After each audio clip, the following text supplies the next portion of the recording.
Okay. How's everybody feeling today?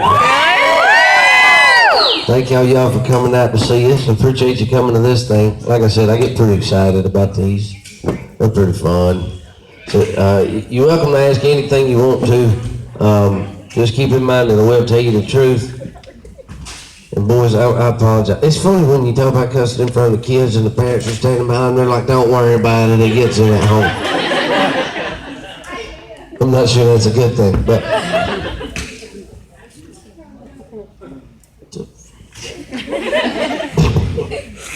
Sorry, I'm a little paranoid. What happened? What are you doing back here? Made me nervous. All right, anybody got anything interesting they want to know? Yeah, that was quick. This must be a good one. What was the first song you learned to play on the guitar?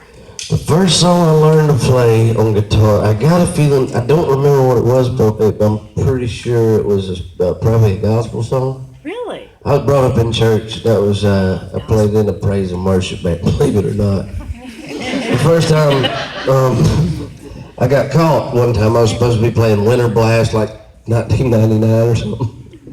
And that feels so old in front of y'all. Yeah, I probably wasn't even born yet, was you? You don't seem so old. No, both of them. All right. So yeah, I decided it was a good idea to play our new small town bar that opened up literally a rock's throw from my house. You could hit it with a rock from my front porch.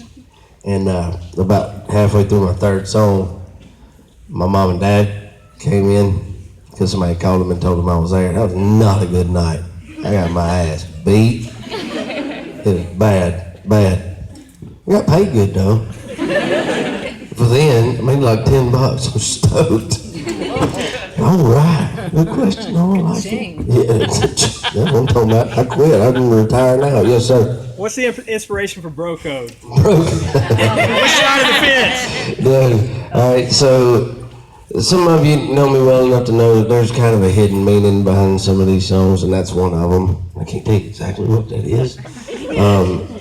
It's just one of those things, man. Like, you know, the literal meaning is, you know, you see your boy and he's tripping, he really likes this girl, and, you know, if he's taking it for granted, he's going to lose it, and she starts to slip a little bit, you got to call him out on his stuff. Saved it. All the thoughts y'all get rid today, you're going to learn today. But yeah, it's just, it's one of those things. And it's also about, all right, so y'all remember this little thing that was going down, people were talking about bro country? They put that label on me one time and it pissed me off so, 550. Made me so mad. I can't get, just because I feel like what we do is what we've been doing and what we're going to continue to do. And I don't like being put in a box. I like being outside the box. That's where I can breathe good, and it's where I've been my whole life. I'm comfortable out here.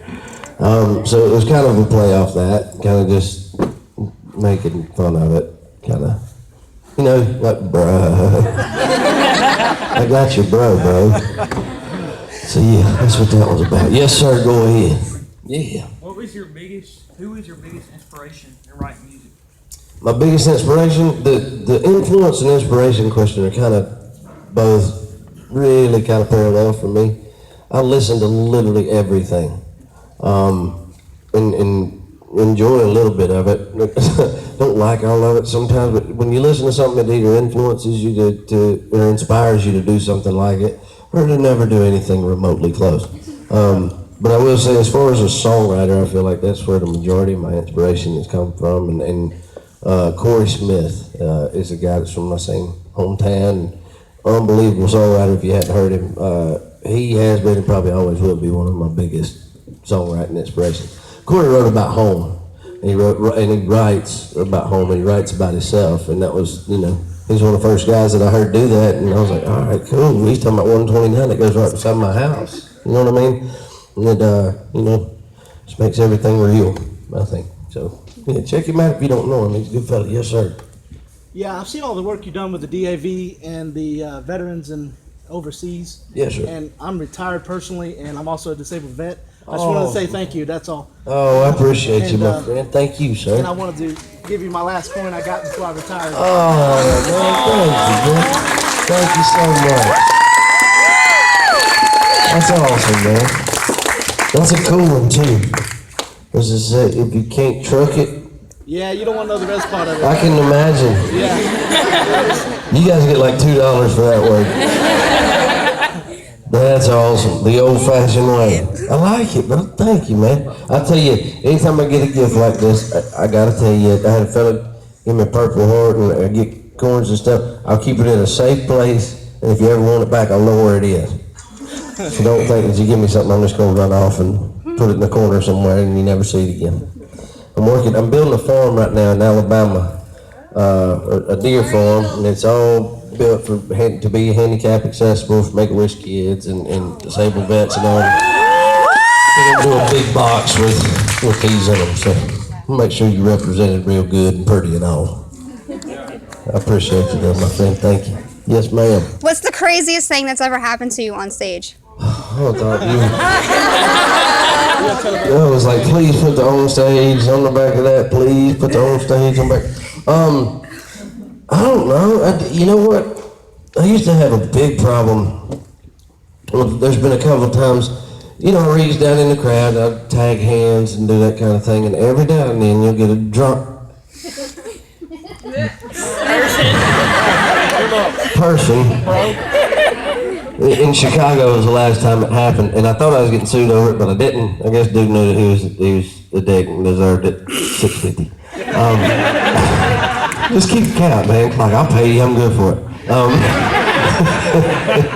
But I was reaching down, shaking hands, right, and this girl who's of the large variety grabbed like my ring and kind of put her weight into it a little bit, like backwards, and almost pulled me off.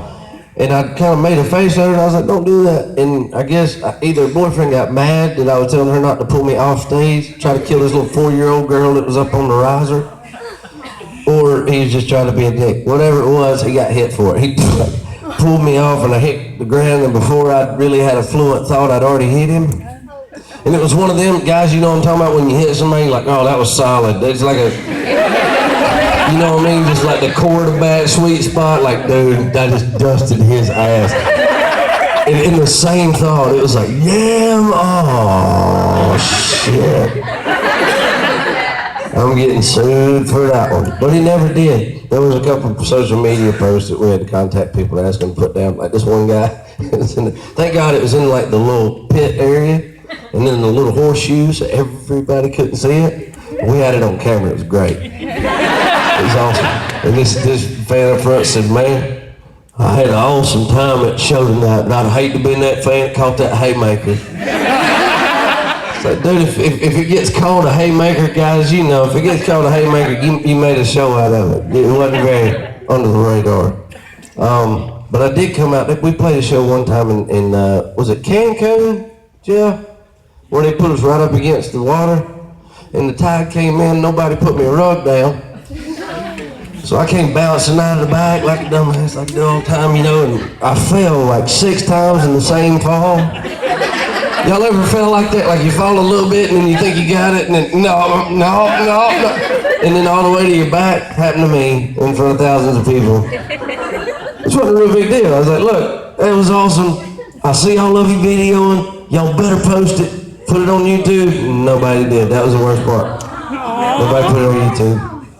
It's impossible to embarrass me on stage, I think, at this point. I really don't think there's anything that could happen that would embarrass me.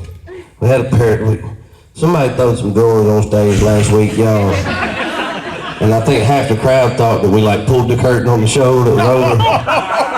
It was like blackout, you know what I mean? And I said something I shouldn't have. And when they come got them and picked them up, it was like they just kept coming off the stage. Or no, it was a bra, wasn't it? It was a big old one of them things with 50 cast iron hooks in the back of it. And they lifted it up, and I was like, somebody, whoever that is, probably needs to put that back on.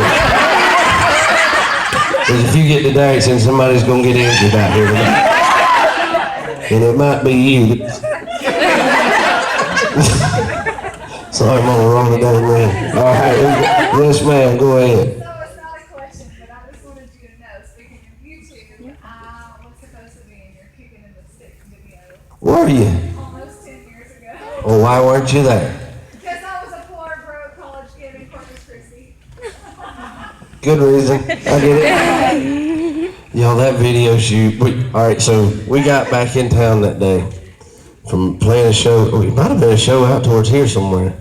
I know I was hammered, and this is back when I was still drinking. I don't do that anymore. It's a bad idea for me. I would owe y'all hundreds and 20. You're bound for that 20, ain't you? I'm gonna go under my breath because about 20 times just because I want you to have it now. No, we're not negotiating.